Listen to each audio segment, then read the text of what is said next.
2024, junio 19, miércoles de la 11ª semana del tiempo ordinario. Evangelio de nuestro Señor Jesucristo según San Mateo, capítulo 6, versículos del 1 al 6 y del 16 al 18. En aquel tiempo, Jesús dijo a sus discípulos: tengan cuidado de no practicar sus obras de piedad delante de los hombres para que los vean. De lo contrario, no tendrán recompensa con su Padre Celestial. Por lo tanto, cuando des limosna, no lo anuncies con trompeta, como hacen los hipócritas en las sinagogas y por las calles, para que los alaben los hombres. Yo les aseguro que ya recibieron su recompensa. Tú, en cambio, cuando des limosna, que no sepa tu mano izquierda lo que hace la derecha, para que tu limosna quede en secreto, y tu Padre, que ve lo secreto, te recompensará. Cuando ustedes hagan oración, no sean como los hipócritas, a quienes les gusta orar de pie en las sinagogas y en las esquinas de las plazas, para que los vea la gente. Yo les aseguro que ya recibieron su recompensa. Tú, en cambio, cuando vayas a orar, entra en tu cuarto, cierra la puerta y ora ante tu Padre, que está allí en lo secreto, y tu Padre, que ve lo secreto, te recompensará. Cuando ustedes ayunen, no pongan cara triste, como esos hipócritas que descuidan la apariencia de su rostro, para que la gente note que están ayunando. Yo les aseguro que ya recibieron su recompensa. Tú, en cambio, cuando ayunes, perfúmate la cabeza y lávate la cara, para que no sepa la gente que estás ayunando, sino tu Padre que está en lo secreto, y tu Padre que ve lo secreto te recompensará. Palabra del Señor. Estas tres afirmaciones son muy parecidas a las bienaventuranzas. Son las tres obras que buscan reparar nuestras relaciones rotas con el pecado. Por eso se les dice las tres obras de penitencia, y normalmente son típicas de la Cuaresma, por ser un tiempo penitencial. La obra de la oración busca restituir nuestra relación con Dios. La obra de la limosna busca restituir nuestra relación con los demás. Y la obra del ayuno busca restituir nuestra relación con nosotros mismos. Y funcionan así. Obviamente, todos los pecados que cometemos causan esencialmente una división, una separación. Y siempre esta separación se da en estos tres planos. Además de que todo pecado está aplicado a esas tres relaciones. Siempre se cae en alguna de ellas y son diferentes unas de otras, pero al mismo tiempo esas tres relaciones son como una especie de trinidad.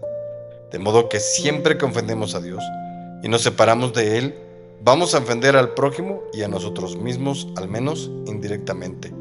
Igualmente, si ofendemos al prójimo, ofendemos a Dios, pues es su hijo o su criatura, y a nosotros mismos, pues es nuestro hermano.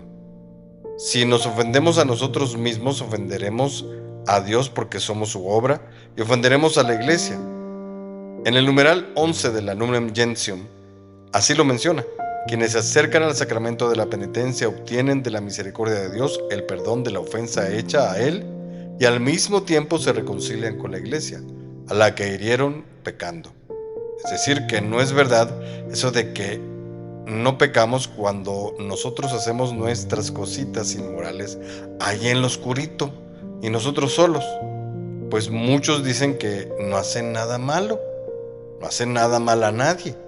Pues te cuento que sí, ofendes a la iglesia universal y obviamente a Dios, que como hemos dicho, eres su obra.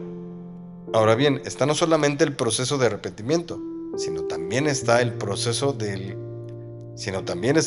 en el que estas relaciones, estas divisiones que se suscitan deben ser reparadas. Es necesario hacer penitencia, pero casi siempre la penitencia la relacionamos con sacrificio y sufrimiento. Y sí, algo hay de eso, pero en realidad no lo es tanto. Observen cómo son las obras de penitencia. Para reparar con Dios las cosas, basta con hacer oración. ¿Que tiene algo de sacrificio? Aparentemente no, pero sí. Vas a hacer el esfuerzo entonces de hablar con alguien a quien no puedes ver, y tendrás que creer que te escucha y desarrollar el modo de captar cómo él te habla, porque esto es un diálogo. Todo un arte, todo un esfuerzo, todo un sacrificio.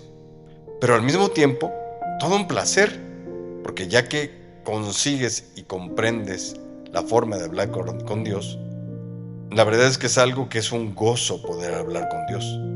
La limosna es una obra que repara nuestra relación con los demás, pero no pensemos que es simplemente dar a un pobre que pasa por ahí. La limosna más bien implica el compartir algo de nosotros con los demás.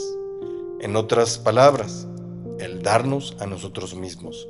No siempre es agradable, pero es muy bueno y muy reconfortante a la postre. De modo que no siempre es sufrimiento.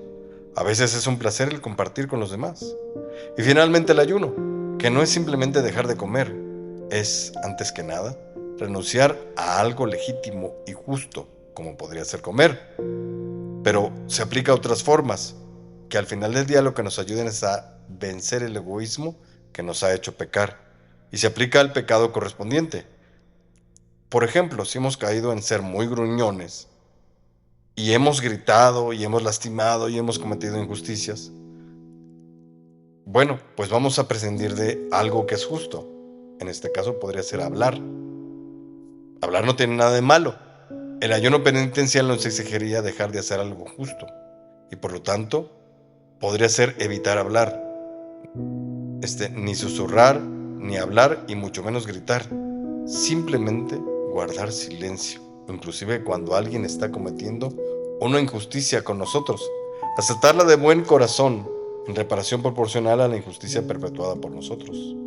Ahora bien, Jesús también pone la base de estas acciones, no solamente para que valgan, sino para que aprovechen espiritualmente.